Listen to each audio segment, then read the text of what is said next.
नमस्कार, सुस्वागतम, वेलकम, अभिनंदन। दोस्तों, आज के इस वीडियो में हम बात करने वाले हैं गाय की सेवा और व्रत करने से मिलता है ब्रह्म ज्ञान। दोस्तों, हमारे पुराणों, उपनिषदों और शास्त्रों में ब्रह्म ज्ञान पाने के लिए कठिन से कठिन साधनाओं का उल्लेख किया गया है।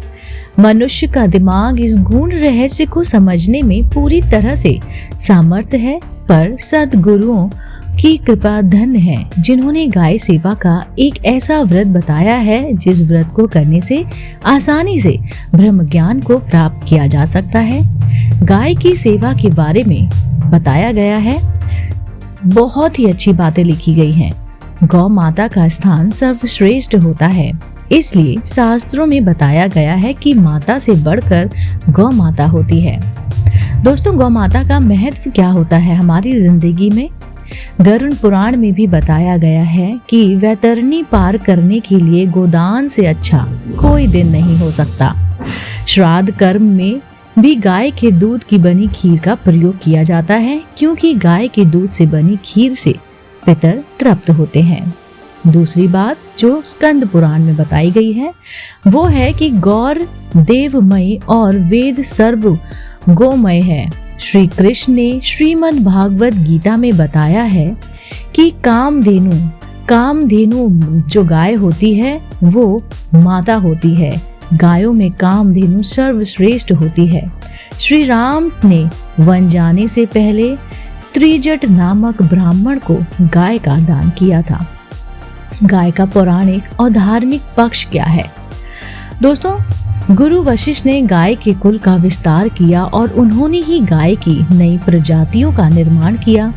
उस समय गाय की सिर्फ और सिर्फ 8 या फिर 10 नस्लें हुआ करती थी, जिसका नाम कामधेनु, कपिला, देविनी, नंदिनी, भौमा आदि था।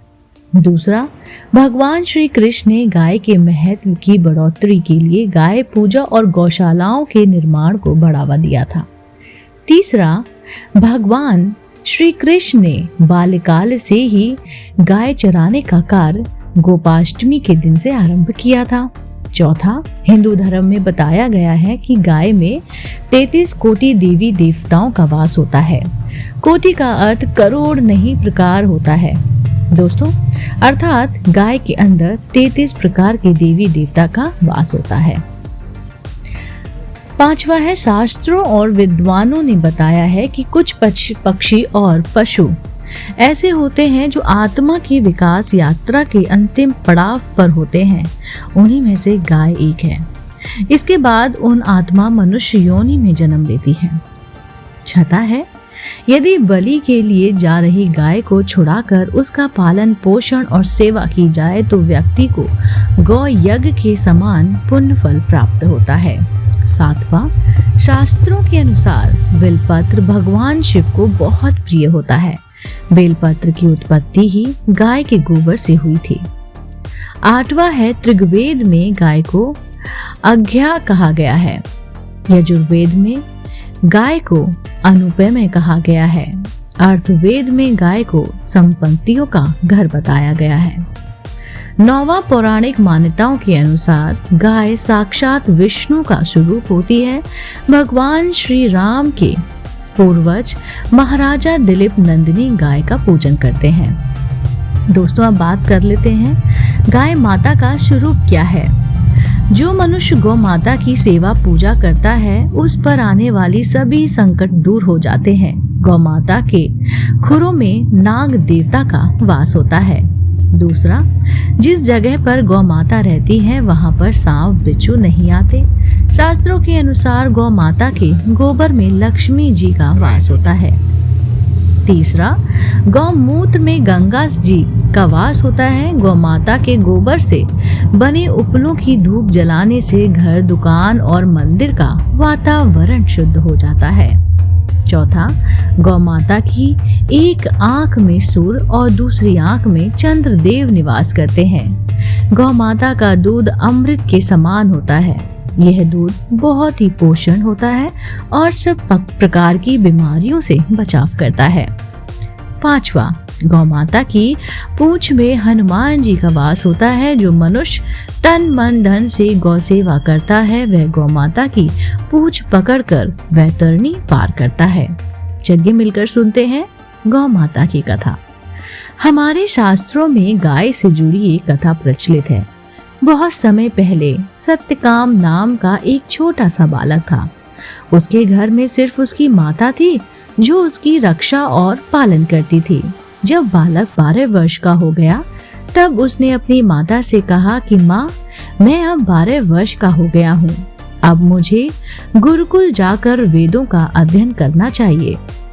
उसकी बात सुनकर माँ ने बोला, अच्छा बेटा, जाओ और गुरुकुल में जाकर वेदों का अध्ययन करो, तुम्हारा कल्याण हो। सत्यकाम ने कहा, परंतु गुरुदेव, अगर मुझसे मेरा गोत्र पूछेंगे तो मैं क्या उत्तर दूंगा? मुझे अपने गोत्र के बारे में कोई ज्ञान नहीं है, इसलिए आप मुझे मेरा गोत्र बता दो। माता ने कहा, बेटा, सत्यकाम गोत्र का पता तो मुझे भी नहीं है। मैंने हमेशा अतिथियों का सत्कार किया। युवावस्था में जब तेरा जन्म हुआ तब संकोच के कारण मैंने कभी भी तुम्हारे पिता से गोत्र के विषय में नहीं पूछा। माँ की बात सुनने के बाद सत्यकाम वेदों का अध्ययन करने के लिए हारी द्रुमत ऋषि के आश्रम गया और उन्हें प्रणाम करके उनसे पूछा। तो ऋषि ने पूछा, बालक, तुम क्या चाहते हो? सत्यकाम ने कहा, हे भगवान, मैं आपके चरणों में रहकर वेदों का ज्ञान प्राप्त करना चाहता हूँ। ऋषि ने पूछा, तुम्हारा गोत्र क्या है? सत्यकाम बोला, भगवान, मैंने अपनी माता से गोत्र के विषय में पूछा था, तब उन्होंने उत्तर दिया, मैं सर्वदा अतिथियों की सेवा में रहती थी।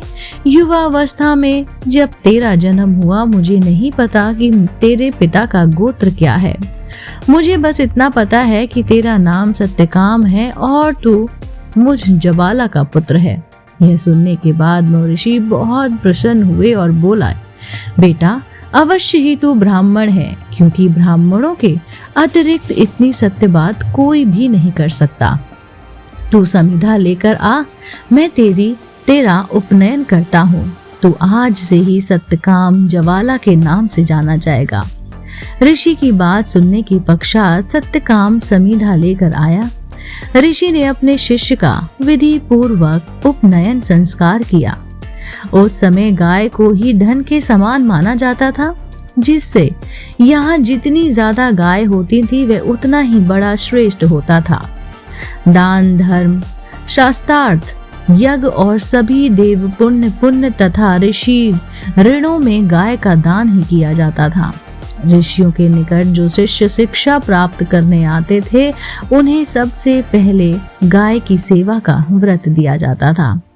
गाय की सेवा करने से उन्हें अपने ही आप सर्वशास्त्रों का ज्ञान प्राप्त हो जाता था।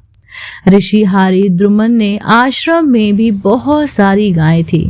सत्यकाम का उपनयन संस्कार करने के बाद उन्होंने बाद में ऋषि उसे गायों को गोष्ठ में लेकर आए। बहुत सारी दुधारू गायों ने मुनि ने 400 दुबली पतली गाय को छाट कर निकाला और सत्यकाम से कहा, बेटा, तू इन गायों को लेकर चराने जा और उन्हें स्वस्थ और तंदुरुस्त करके ला।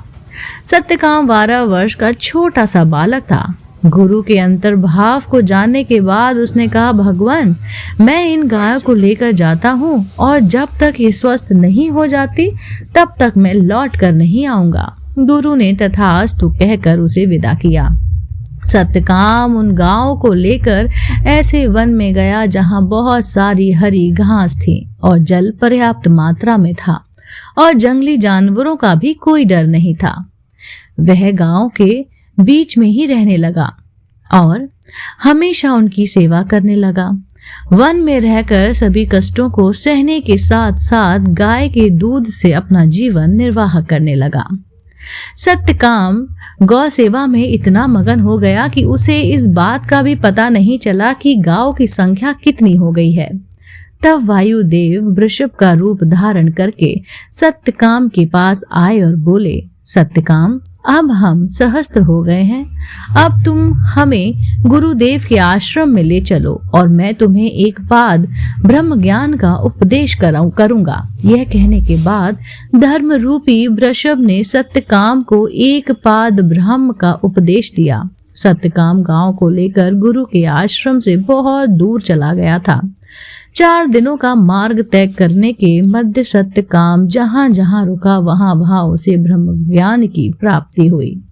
तब इस पहले पाद का वृषभ ने, दूसरे पाद का अग्निदेव ने, तीसरे का हंस ने और चौथे का उपदेश मृदुल नामक जलचर पक्षी ने दिया।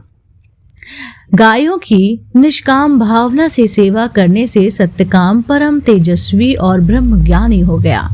सत्यकाम ने सहस्त्र गायों को ले जाकर गुरु के सम्मुख प्रस्तुत किया और उनके श्री चरणों में प्रणाम किया। गुरु ने सत्यकाम के मुखमंडल को दैवतीय मान देकर बहुत ही प्रसन्नता से कहा, पुत्र, तुम्हारा मुखमंडल देखकर ऐसा प्रतीत होता है कि तुम्हें ब्रह्म ज्ञान की प्राप्ति हो गई है।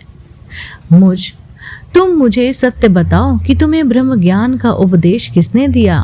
तब सत्यकाम ने बहुत ही विनती भाव से कहा, गुरुदेव, आपकी कृपा से सब कुछ हो सकता है। आप जब मुझे उपदेश देंगे तभी मेरा ज्ञान संपूर्ण होगा। वही ज्ञान गुरु ने भी दोहराया और सत्यकाम पूर्ण ब्रह्म ज्ञानी हो गए। इसलिए आज से, अभी से गाय की सेवा का व्रत अपने जीवन में धारण करें। गाय सेवा ही जीवन के 4 पुरुषार्थ धर्म, अर्थ, काम, मोक्ष को पूर्ण रूप से प्रदान करती है। जय श्री राधे कृष्ण। दोस्तों, उम्मीद करती हूँ आज की ये कहानी आपको जरूर पसंद आई होगी। ऐसे ही धार्मिक, पौराणिक कहानी, कथाएं, व्रत, पूजा विधि देखने सुनने के लिए जुड़े रहिए आप अपने पसंदीदा YouTube चैनल से। मैं फिर से उपस्थित होती हूँ, तब तक के लिए नमस्कार।